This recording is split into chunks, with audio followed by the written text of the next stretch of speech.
Your Honor, good morning. With regards the records of the list of properties owned by aliens, we cannot yet provide it, Your Honor, unless the PSA will give us the list of those supposedly Chinese citizens or foreign nationals whose birth certificates has been canceled. So Can you- Yes. Can you please coordinate with PSA? Kailangan pa bang orderan ng committee na ito? Or you can do it with lateral coordination with the aforementioned agency, the PSA? Yes, Your Honor, we will do that. Thank you. Pidea, are you here this morning? Yes, Your Honor.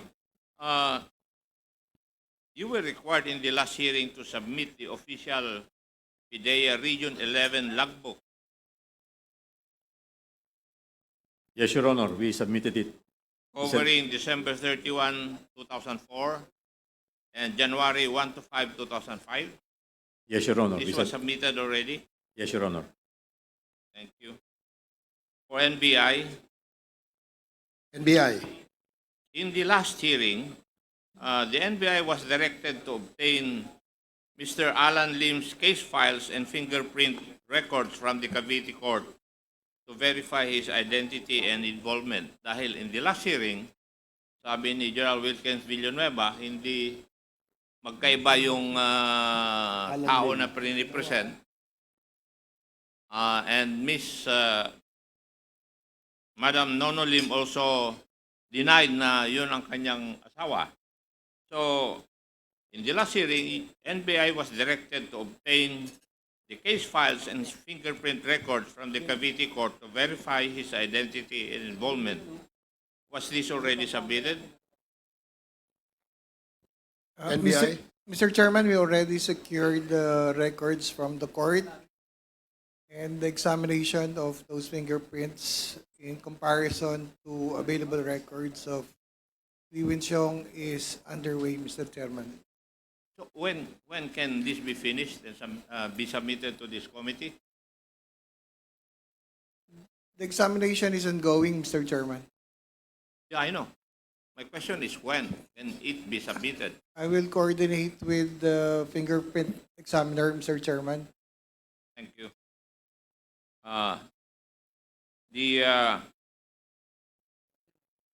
Is the LTO represented today? Wala. LTO?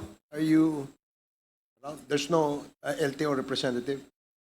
Because in the last hearing, Mr. Chair, yung listahan po ng mga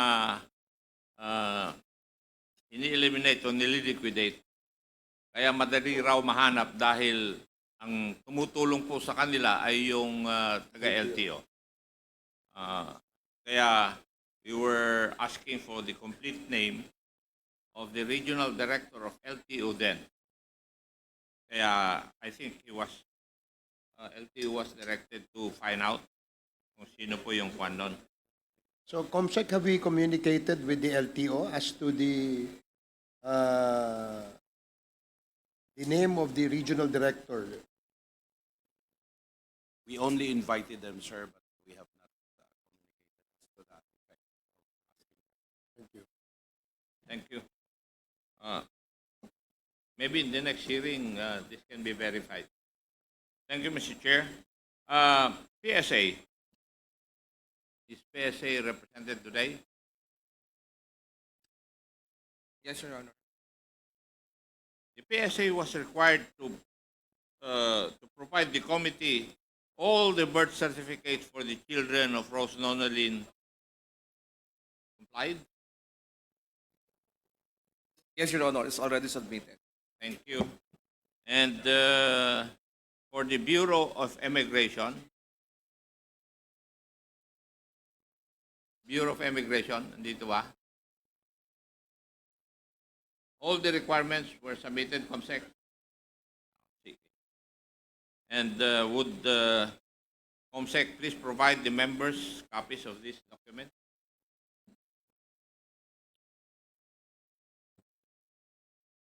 I think that would be all, Mr. Chair. Marami pong salamat. Okay. Thank Chairman, you. Chairman. Thank you, just Congressman one Acop. quick, Yes, Congressman Paduano.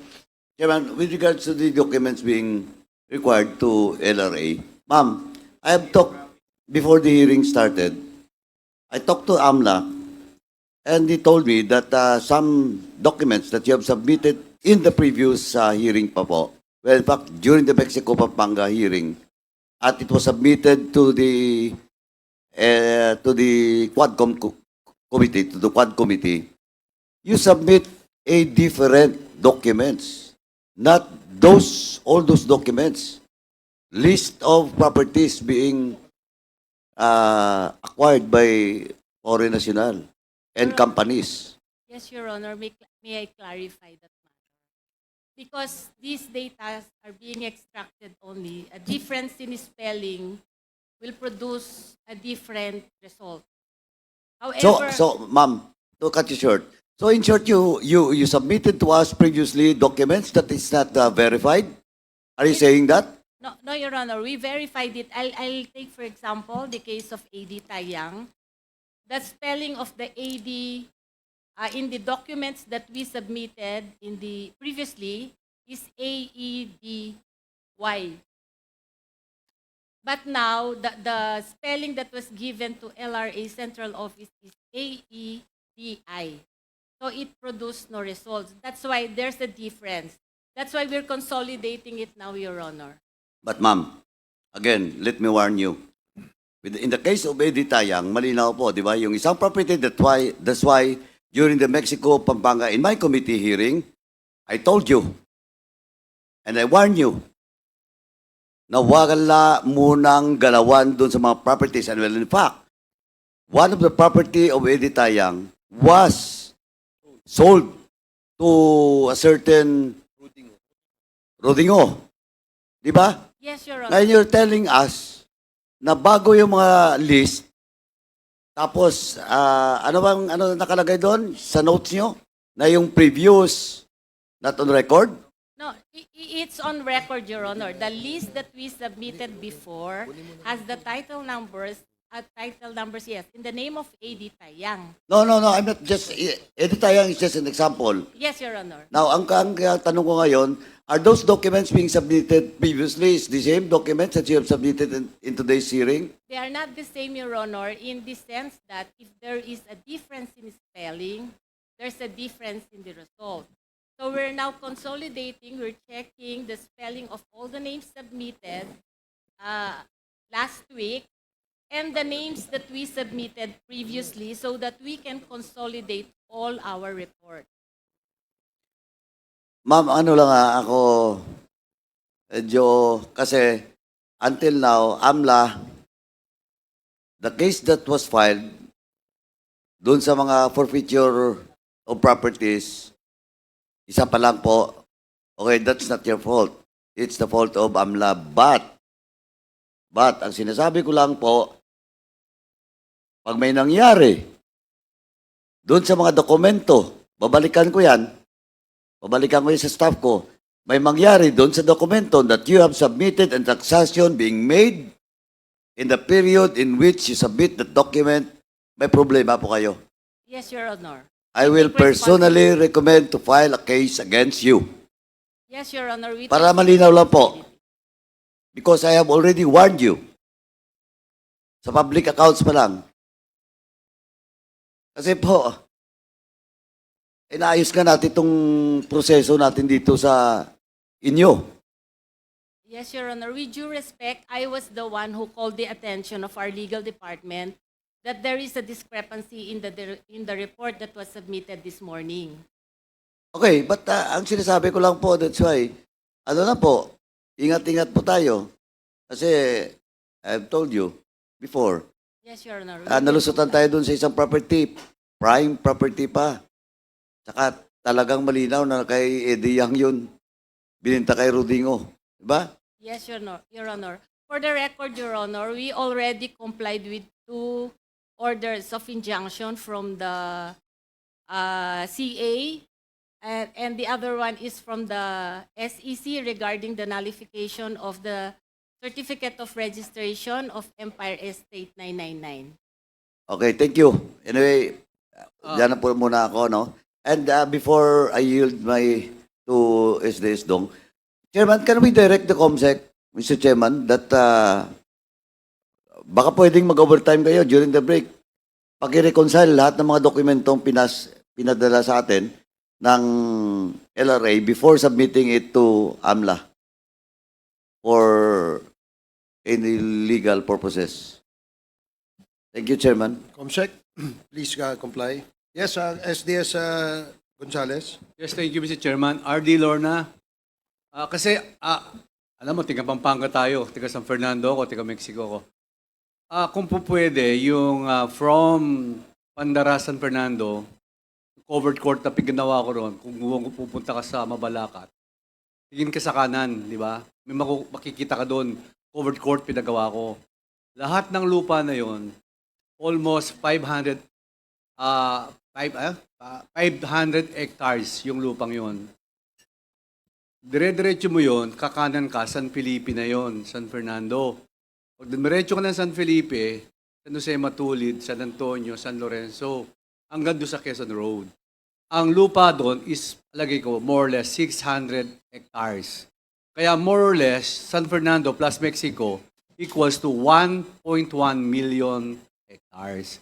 So kung po pwede, i-consolidate mo lahat. Gawa natin i-plot natin na maayos, and then we will compare the names of the owner. Yung Yatay Holdings po yan. Tapos may Empire dyan, yung pinag-uusapan natin. So yun lang ang request ko. If you can coordinate to the assessor of the city of San Fernando and the city and municipality of Mexico, and then the RD, the LRA, we can consolidate all of that.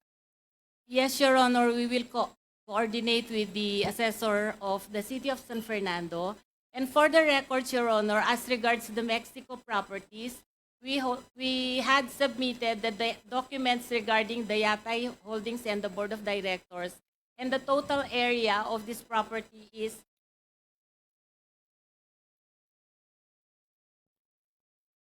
499 Hectares. hectares, Your Honor. 499 hectares. So hindi ako malapit dun sa sinabi ko. Except for the area of San Fernando. Yes, Your Honor. And we have the Register of Deeds of the City of San Fernando here so that we can also work with him regarding Yes. the platting of all these land holdings. Okay. Sige, pakiayos lang po natin and then we will attach the original owner of that. Yes, however, Your Honor, our records will only yield data regarding titled properties. The unregistered titles, unregistered lands, the records of which may be taken from the City Assessor of San Fernando and the Assessor of Mexico. Yes, we can plot that if we have the title. However, kung yung pangalan medyo mali yung spelling, we can plot the consolidation Yes, of the Your Honor. of the We will property. submit the record. Thank you. Thank you, Mr. Chairman. Thank you, RD Lorna. Thank you, SDS Gonzales. Now we will proceed with the interpellation proper. The first to interpellate is, may I have the list, Congressman Paduano?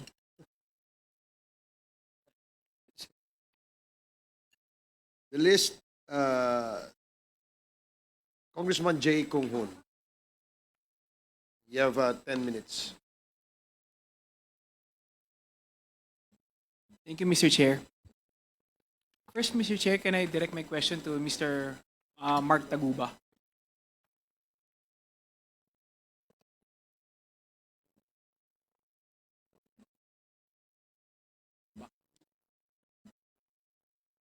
Please proceed, Congressman Kung Hoon. Thank you, Mr. Chair. Mr. Mark Taguba, tatanong ko lang, paano kayo nagsimulang maging sangkot sa pag-release ng mga container sa Bureau of Customs?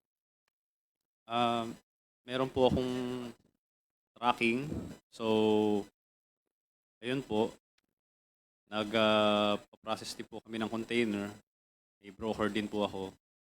At yun si Irene naman, yun po yung consignee for hire, yung EMT.